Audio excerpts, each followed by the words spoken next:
नमस्कार, India voice देख रहे हैं आप। आपके साथ मैं हूं स्वीटी दीक्षित। बुलेटिन की शुरुआत करेंगे अहम जानकारी के साथ। सीएम योगी की कैबिनेट बैठक आज है। सीएम की अध्यक्षता में मंत्री परिषद की बैठक होने जा रही है। 16 से अधिक प्रस्ताव पर इस बैठक में चर्चा होगी। तो अहम जानकारी आप तक पहुंचा रहे हैं। बता दें कि आज बैठक होने जा रही है सीएम योगी आदित्यनाथ की कैबिनेट की, और सीएम इसकी अध्यक्षता करने वाले हैं। मंत्री परिषद की बैठक काफी महत्वपूर्ण मानी जा रही है। 16 से ज्यादा ऐसे प्रस्ताव है जिसपे इस बैठक में चर्चा हो सकती है। तो पिछले दिन भी ये बैठक हुई थी और ऐसे में कई प्रस्ताव ऐसे थे जिनको मंजूरी मिली थी, और जानकारी ये निकल के सामने आ रही है कि आज ये बैठक काफी महत्वपूर्ण मानी जा रही है। कई ऐसे प्रस्ताव है जो लंबित पड़े हैं, उनको मंजूरी मिल सकती है, और सीएम की अध्यक्षता में मंत्री परिषद की बैठक होने जा रही है। 16 से अधिक ऐसे प्रस्ताव बताए जा रहे हैं जिन पे इस बैठक में चर्चा होगी। तमाम कैबिनेट मंत्री इसमें मौजूद रहेंगे और ऐसे में सीएम योगी आदित्यनाथ इसकी अध्यक्षता करेंगे। तो सीएम योगी की कैबिनेट बैठक आज है, और बता दें कि सुबह सवेरे ही ये बैठक होगी और सीएम की अध्यक्षता में मंत्री परिषद की बैठक होने जा रही है। 16 से अधिक ऐसे प्रस्ताव बताए जा रहे हैं जिसको लेकर इस बैठक में चर्चा हो सकती है। पिछले दिनों भी कई प्रस्ताव पर मुहर लगी थी और ये जानकारी निकल के सामने आ रही है कि ऐसे प्रस्ताव कई हैं जिनको मंजूरी मिल सकती है। पहले चर्चा होगी, कैबिनेट की चर्चा के बाद विचार विमर्श होगा, उसके बाद बता दें मंजूरी मिल सकती है तमाम प्रस्तावों को।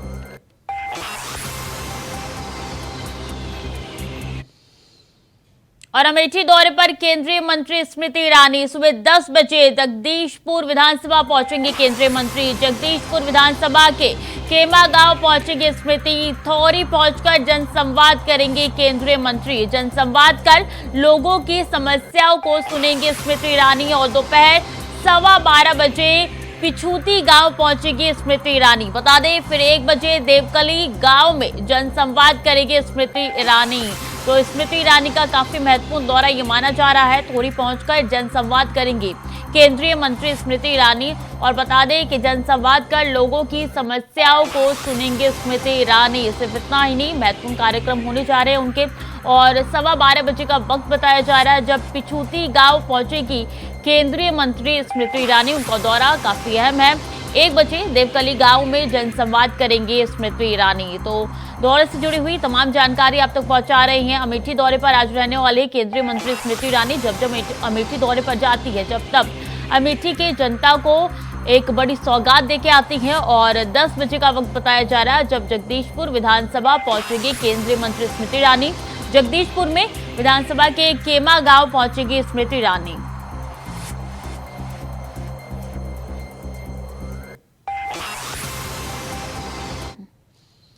तो वहीं मध्य प्रदेश में आज शुरू हो रहा है मॉनसून सत्र। विधानसभा के मॉनसून सत्र का आज से आगाज होने जा रहा है। पहले दिन जोरदार हंगामे के आसार है। 20,000 करोड़ का अनुपूरक बजट पेश होने जा रहा है। बता दें कि मॉनसून सत्र आज से शुरू होने जा रहा है। तो कई राज्य ऐसे जिनके मॉनसून सत्र अब एक के बाद एक शुरू होने जा रहे हैं। बता दें कि पिछले दिनों बिहार का मॉनसून सत्र का आगाज हुआ था, और आज से मध्य प्रदेश का मॉनसून सत्र शुरू होने जा रहा है, और इसमें 20,000 करोड़ का अनुपूरक बजट पेश करेगी सरकार। काफी महत्वपूर्ण ये अनुपूरक बजट माना जा रहा है। इसके साथ बता दें कि हंगामे के आसार भी नजर आ रहे हैं आज के इस मॉनसून सत्र में। तो मध्य प्रदेश का मॉनसून सत्र आज से शुरू होने जा रहा है। विधानसभा के मॉनसून सत्र का आज से आगाज होने जा रहा है, और बता दें कि पहले दिन जोरदार हंगामा हो सकता है, इसके आसार जताए जा रहे हैं।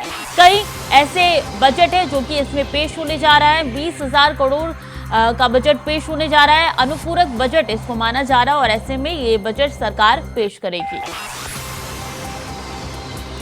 तो एक के बाद एक कई राज्यों के मॉनसून सत्र का आगाज होने जा रहा है। और पहले बता दें कि बिहार के मॉनसून सत्र का आगाज पिछले दिनों हो गया था, और आज मंगलवार के दिन मॉनसून सत्र मध्य प्रदेश में शुरू होने जा रहा है।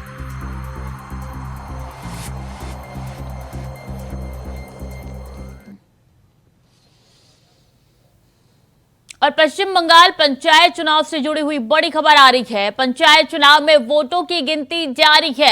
मतगणना को लेकर सुरक्षा कड़ी की गई है। मतगणना केंद्र पर केंद्रीय बल तैनात कर दिए गए हैं। ड्रोन से रखी जा रही है निगरानी। तो अहम जानकारी आप तक पहुंचा रहे हैं। बता दें कि किस तरीके से यहाँ पे चुनाव हुआ, वो तस्वीरें सबके सामने थी, और ऐसे में आज भी ये हड़कंप मच सकता है, हिंसा हो सकती है। इसके मद्देनजर तमाम सुरक्षा के इंतजाम कड़े कर लिए गए हैं। ड्रोन से निगरानी रखी जा रही है। मतगणना केंद्र पर केंद्रीय बल को तैनात किया गया है ताकि सुरक्षा में कोई कमी ना हो। ड्रोन से निगरानी भी लगातार रखी जा रही है। गिनती अभी भी जारी है।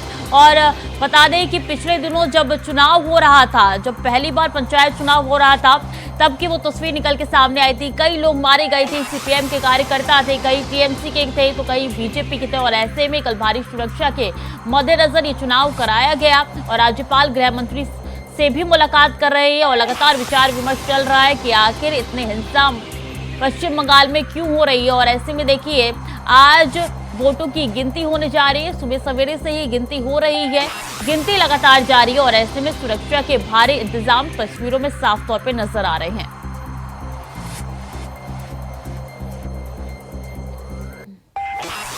मतगणना केंद्र पर केंद्रीय बल तैनात कर दिए गए हैं क्योंकि पिछले दिनों जो हिंसा की तस्वीर निकल के सामने आई थी वो काफी दुर्भाग्यपूर्ण था। और ऐसे में आज सुरक्षा के कड़े इंतजाम कर लिए गए हैं। केंद्रीय बल की तैनाती हो चुकी है। ड्रोन से निगरानी रखी जा रही है। हर किसी की चेकिंग हो रही है और ऐसे में माना जा रहा है कि आज के ये मतगणना जो है वो शांतिपूर्वक हो जाएगा, लेकिन तस्वीरें कुछ देर के बाद से निकलनी शुरू हो जाएगी। तो वही अनुच्छेद 370 पर सुप्रीम कोर्ट में सुनवाई आज होनी है। 370 को निरस्त करने वाली याचिका पर सुनवाई होने जा रही है। 5 जजों की संविधान पीठ करेगी ये सुनवाई। विस्तृत सुनवाई के समय सीमा हो सकती है तय। तो अनुच्छेद 370 पर सुप्रीम कोर्ट में आज सुनवाई होने जा रही है। बता दें, 370 को निरस्त करने वाली याचिका पर सुनवाई आज होने जा रही है और ऐसे में समय सीमा इस सुनवाई में तय हो सकती है। तो 5 जजों की पीठ जो है ये सुनवाई करने जा रही है। तो अनुच्छेद 370 पर आज सुप्रीम कोर्ट में देश के सर्वोच्च न्यायालय में सुनवाई होने जा रही है। 370 को निरस्त करने वाली याचिका पर यह सुनवाई मानी जा रही है। काफी महत्वपूर्ण ये सुनवाई है और ऐसे में 5 जजों की संविधान पीठ ये सुनवाई करने जा रही है। बता दें कि इस सुनवाई में समय सीमा जो है वो तय हो सकती है।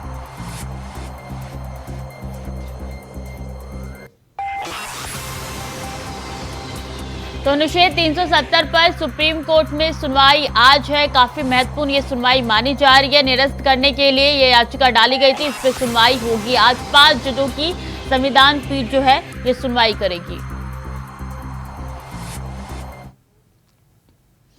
और हिमाचल प्रदेश में भारी बारिश को लेकर रेड अलर्ट जारी किया गया है। वहीं बारिश के कारण राज्य में नदियां उफान पर है, जो अपने हाथ से सब कुछ बहा कर ले जा रही है। वहीं केंद्रीय मंत्री अनुराग ठाकुर ने वीडियो शेयर हिमाचल के लोगों से अपील की है कि वो बाहर ट्रैवल करने से बचे। साथ ही कहा है कि हिमाचल प्रदेश में भारी बारिश के कारण आई आपदा के समय सभी भाई बहनों से निवेदन है कि अपने घरों में ही रहें और किसी भी तरीके की आपातकालीन सहायता व सूचना के लिए स्क्रीन पर फ्लैश हो रहे हेल्पलाइन नंबर पर संपर्क करें। सब इस बार भारी वर्षा के कारण हिमाचल प्रदेश में बहुत नुकसान जान और माल का हुआ है। बहुत पुल बह गए, घर बह गए, बहुत सारे लोगों की जानें चली गई। हम सबको प्रयास करना है कि ऐसी किसी स्थान पर न जाएं जहां पानी का बहाव तेज हो। अनावश्यक यात्राएं ना करें। जितना हो सके उतना घर पर या अपने कामकाज पर ही रहें और हम सबको एक दूसरे की मदद के लिए आज आगे बढ़कर आना चाहिए। भारतीय जनता पार्टी ने भी मदद के लिए 2 नंबर जनता के हित के लिए जारी किए हैं। आप मिला सकते हैं 9317221289 और दूसरा नंबर है 8580616570। भारतीय जनता पार्टी के कार्यकर्ता आपकी मदद के लिए सदा तैयार रहेंगे। जैसा कोविड के समय की थी, आज बारिश के समय, इस संकट के समय भी आपकी मदद के लिए भाजपा के कार्यकर्ता रहेंगे। मोदी सरकार की ओर से भी 12 एनडीआरएफ की टीमें हिमाचल प्रदेश में तैनात की गई हैं जो मदद कर रही हैं। केंद्र और राज्य की सरकार लगातार प्रयास करके संकट की घड़ी से निकाल रही है। मेरी प्रार्थना इतनी ही रहेगी कि अनावश्यक यात्रा ना करें, तेज बहाव वाले पानी की ओर ना जाएं और ज्यादा से ज्यादा मदद सबकी करें। और कुछ भी मदद हो तो मुझे भी जरूर संपर्क करें ताकि हम सब लोग इस संकट की घड़ी में एक परिवार के रूप में अपने प्रदेश और प्रदेशवासियों को बचा सकें। बहुत बहुत धन्यवाद। तो वहीं हिमाचल प्रदेश के कुछ हिस्सों में हुई भारी बारिश के कारण प्रमुख शहरों में जानमाल के नुकसान के साथ साथ परिवहन और बिजली में व्यवधान की सूचना मिली है, जिससे जलजमाव और अचानक बाढ़ आ गई है। जिसके बाद हिमाचल प्रदेश के राजस्व मंत्री जगत सिंह नेगी ने बाढ़ प्रभावित क्षेत्र का निरीक्षण किया, जहां उन्होंने मंडी में व्यास नदी के साथ साथ मंदिरों में भी हुए नुकसान का जायजा लिया। आपको बता दें कि बाढ़ के कारण सीवरेज और पानी की लाइन भी प्रभावित हुई है। तो वहीं आज सीएम सुक्खू मनाली से लेकर कुल्लू तक दौरा करेंगे।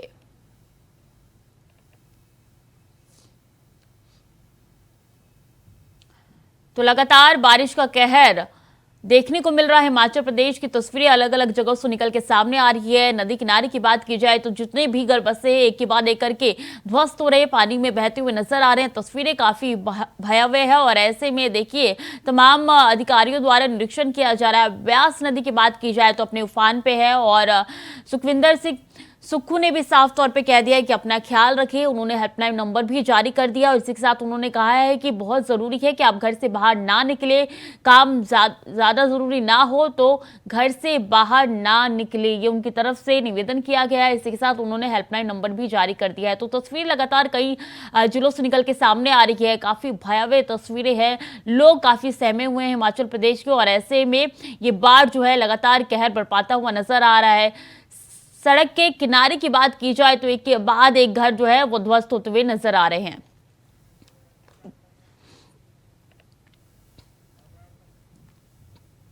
तो महत्वपूर्ण जानकारी, जम्मू कश्मीर में एनआईए की रेड पड़ी है। दक्षिण कश्मीर में एनआईए की रेड पड़ी है। शोपियां, पुलवामा समेत कई जगहों पर रेड मारी गई है। टेरर फंडिंग से जुड़े मामलों में रेड मारी गई है। तो दक्षिण कश्मीर में एनआईए की एक बार फिर से रेड देखने को मिली है।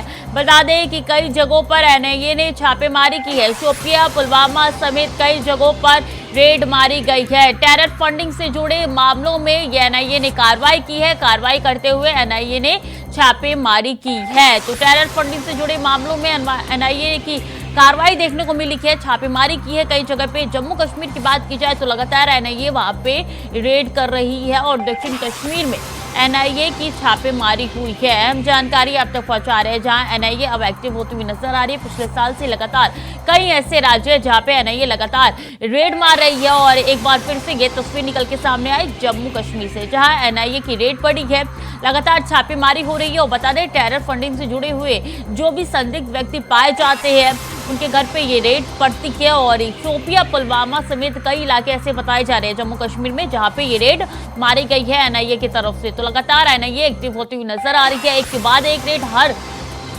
राज्य में मारी जा रही है और जम्मू कश्मीर में भी यही एक्शन एनआईए का देखने को मिल रहा है।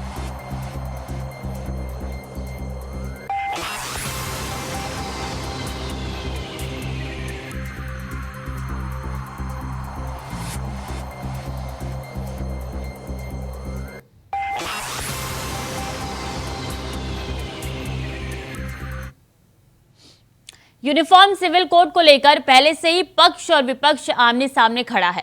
आए दिन यूनिफॉर्म सिविल कोड को लेकर विपक्ष हमलावर होता है। इस बीच व्यापार प्रकोष्ठ के संयोजक विनीत अग्रवाल ने यूनिफॉर्म सिविल कोड का विरोध करने वाले मौलानों पर एनएसए के तहत कार्रवाई की मांग की है, जिससे सियासत गर्मा गई है। ये रिपोर्ट देखिए। भारत के जो मौलाना ऐसी बात करते हैं उन पे देश की सरकार को चाहिए राजद्रोह का मुकदमा चलाए। ऐसे लोगों का जो हमारे भारत का अपमान करे, ऐसे लोगों को भारत में रहने की जरूरत नहीं। ऐसे लोगों को अपना पाकिस्तान चला जाना चाहिए। भारत में रहना है तो यूसी से सम्मान करो, भारत में रहना है खाते रहने का सम्मान करो। यूसीसी पर देश का माहौल यूं ही हाई हो रहा। ऐसे में इस भभकती आग में घी का काम किया है बीजेपी के व्यापार प्रकोष्ठ के प्रदेश संयोजक विनीत अग्रवाल के एक बयान ने, जिसके एक बार फिर से यूसीसी पर माहौल गर्मा गया है। मेरठ के चौधरी चरण सिंह विश्वविद्यालय में आयोजित अखिल भारतीय विद्यार्थी परिषद के स्थापना दिवस के कार्यक्रम में बतौर मुख्य अतिथि के रूप में पहुंचे विनीत अग्रवाल के कार्यक्रम को संबोधित करते हुए कहा कि विवादित बयान दे डाला। उन्होंने कहा कि जो मौलाना इस वक्त यूसीसी का विरोध कर रहे हैं उन्हें पता होना चाहिए उत्तर प्रदेश में योगी आदित्यनाथ जी की सरकार है। यूसीसी का विरोध करने वाले मौलाना पर राजद्रोह के तहत कार्रवाई की जानी चाहिए। यूसीसी का विरोध करने वाले मुसलमानों को पाकिस्तान भेजने तक की भी बात कह डाली। आपके माध्यम से भारत में रहती जो मौलाना ऐसी बात करते हैं, उन पे देश की सरकार को चाहिए राजद्रोह का मुकदमा चलाए। ऐसे लोग राजद्रोह के मुकदमे में आते हैं, ऐसे लोगों का जो हमारे भारत का अपमान करें, ऐसे लोगों को भारत में रहने की जरूरत नहीं, ऐसे लोगों को अविलंब पाकिस्तान चला जाना चाहिए।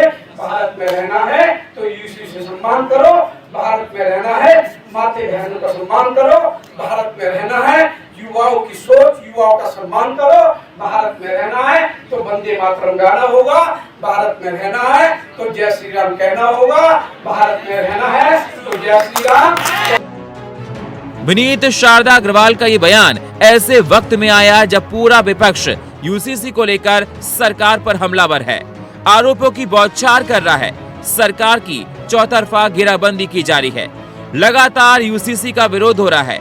ऐसे में इस बयान में यूपी की सियासी आग में घी का काम किया।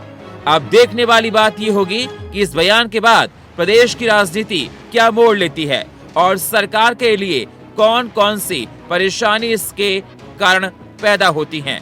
Bureau report, India voice, Lucknow. और झारखंड के जमशेदपुर से पूर्व के विधायक सरयू के बयान के बाद सियासी गलियारों में चर्चा जोरों पर है। आने वाले लोकसभा और विधानसभा चुनाव से पहले सरयू राय क्या पार्टी बदलेंगे? वैसे सरयू राय वो कहा है कि पीएम मोदी राष्ट्रीय मुक्त शासन के पक्ष में खड़े हैं। ये रिपोर्ट देखिए। क्या सरयू राय को सियासी खेल करने वाले हैं? क्या वाकई में विधानसभा और लोकसभा चुनाव को लेकर सरयू रणनीतिक सियासी बिसात पर अपनी मोहरें सेट करने की कवायद में जुटे हैं? जी, झारखंड में लोकसभा चुनाव को लेकर एक बार फिर हलचल तेज हो गई है और इसकी वजह है सरयू। वैसे तो झारखंड की सियासत का बच्चा सरयू राय के नाम से वाकिफ है, मगर इस बार जमशेदपुर पूर्वी के विधायक सरयू राय के एक सियासी बयान ने नए सियासी तूफान का संकेत दिया।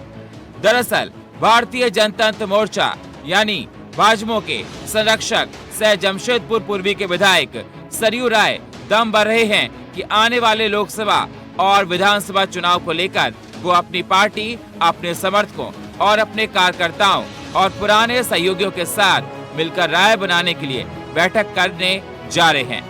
बाकायदा दावा ये भी है कि अगले 10 दिनों में राज्यभर के 100 से 150 राजनीतिक जानकारों के साथ रणनीति का ताना बाना बुनेंगे और फिर इसके बाद ये तय होगा कि लोकसभा चुनाव में पार्टी अपना प्रत्याशी देगी या किसी पार्टी का समर्थन करेगी। अब इस पर सियासी वार पलटवार भी हो रहा है।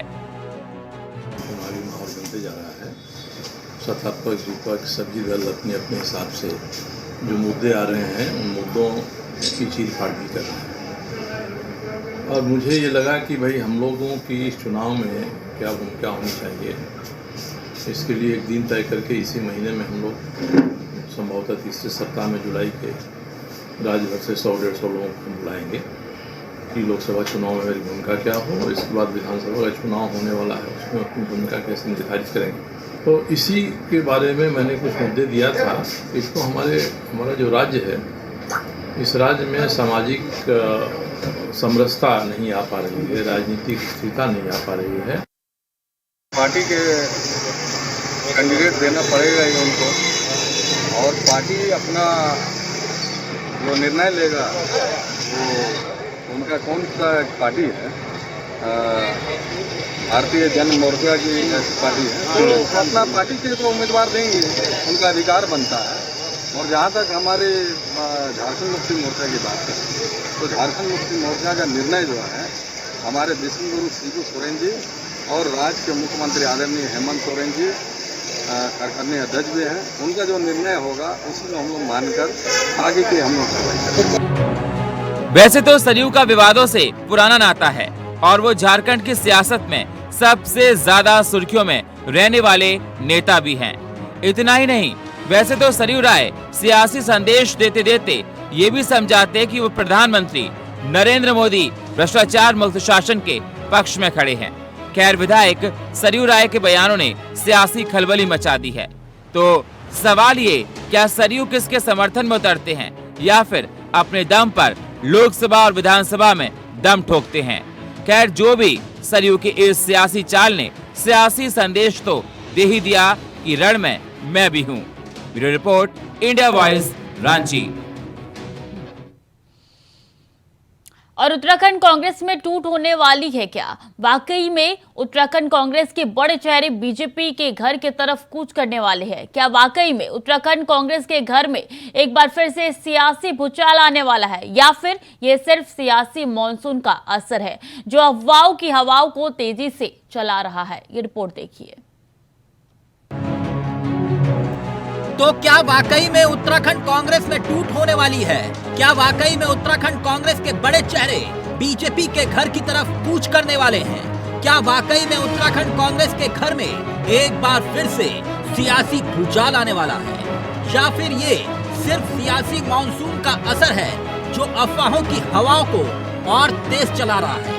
जी, एक तरफ मानसून की बारिश उत्तराखंड में पहाड़ से लेकर मैदान तक हाहाकार मचा रही है, तो वहीं दूसरी एक खबर ऐसी ही सियासी भूचाल ला रही है। खबर ये आ रही है कि उत्तराखंड कांग्रेस में एक बार फिर से पार्टी का कोई बड़ा चेहरा कांग्रेस को टाटा बाय बाय करने जा रहा है। खबरों में कितना दम है ये तो मालूम नहीं, लेकिन खबर ये तक है कि वो बड़ा चेहरा बीजेपी के टच में है और कभी भी कांग्रेस के घर में सियासी सुनामी आ सकती है। बीजेपी नेता भी दबी जुबान में इस बात से इनकार नहीं कर रहे हैं। कौन है जिसकी कोई विचारधारा नहीं होती है, जिसकी कोई आइडियोलॉजी नहीं होती है, जिसका अपने नेतृत्व पर विश्वास नहीं होता है? तो जब कांग्रेस ने 100 साल की कांग्रेस ने अपने कार्यकर्ताओं पर विश्वास अर्जित नहीं किया, अपनी आइडियोलॉजी को डेवलप नहीं किया और अपने नेतृत्व को एक विश्वसनीय नहीं बनाया, तो अगर उनका कार्यकर्ता टूटता है या उनका कार्यकर्ता दूसरे दलों की आइडियोलॉजी को एक्सेप्ट करके जाता है, तो इसमें तो मंथन चिंतन कांग्रेस को करना चाहिए कि हम कहाँ जा रहे हैं और कहाँ जाने वाले हैं। जहाँ तक भारतीय जनता पार्टी का सवाल है, हम तो कहते हैं कि हमारी आइडियोलॉजी पे कोई व्यक्ति विश्वास करता है, हमारे नेतृत्व पर कोई व्यक्ति विश्वास करता है, हमारे डेवलपमेंट पे कोई व्यक्ति विश्वास करता है, तो उसका स्वागत है। वैसे तो उत्तराखंड कांग्रेसी भाजपा की इस सेंगमारी की खबरों को लेकर टेंशन में तो है ही, मगर कैमरे के सामने फुल टू कॉन्फिडेंस से बोल रहे हैं कि ऐसा कुछ नहीं होने जा रहा। कांग्रेस के प्रदेश अध्यक्ष की माने तो भाजपा हमेशा से ही चुनाव से पहले इस तरीके के तोड़फोड़ अभियान में जुट जाती है, लेकिन कांग्रेस का कार्यकर्ता कर्मठ के साथ साथ ईमानदारी से पार्टी के साथ जुड़ा हुआ है। वो 2016 वाली गलती नहीं करेगा। तो क्या वाकई ऐसा भी है? सुनिए क्या कहना है विपक्ष का। अपने स्वभाव के अनुरूप ही बयान दे रहे हैं। भारतीय जनता पार्टी आखिर अंग्रेजों की कोख से पैदा हुई है, जिन्होंने भारत छोड़ो आंदोलन का विरोध किया, जिन्होंने चुनी हुई सरकारें गिराने का काम किया, जिन्होंने स्वतंत्रता संग्राम सेनानियों के खिलाफ कोर्ट में अपनी गवाही देने का काम किया। उनसे यही उम्मीद की जा सकती है। वो तोड़फोड़ की राजनीति करते हैं, अंग्रेज जैसे डिवाइड एंड रूल की राजनीति करते थे, उसी तर्ज में आज की भारतीय जनता पार्टी भी दूसरे दलों में टूट करने की कोशिश करती है और ये उनका स्वाभाविक स्वभाव है, इसको बदला नहीं जा सकता। उत्तराखंड में सियासी दलों में नेताओं के दल बदलने का जो सिलसिला पंचायत से शुरू हुआ वो अब भी जारी है, जिसमें सबसे ज्यादा हरिद्वार और चमोली जिले में कांग्रेस को कई बड़े झटके लगे।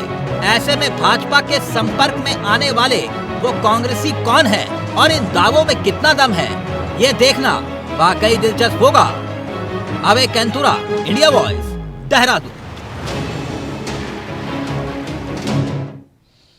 तो फिलहाल के लिए बुलेटिन में इतना ही। खबरों का सिलसिला लगातार जारी है, देखते रहिए इंडिया वॉइस।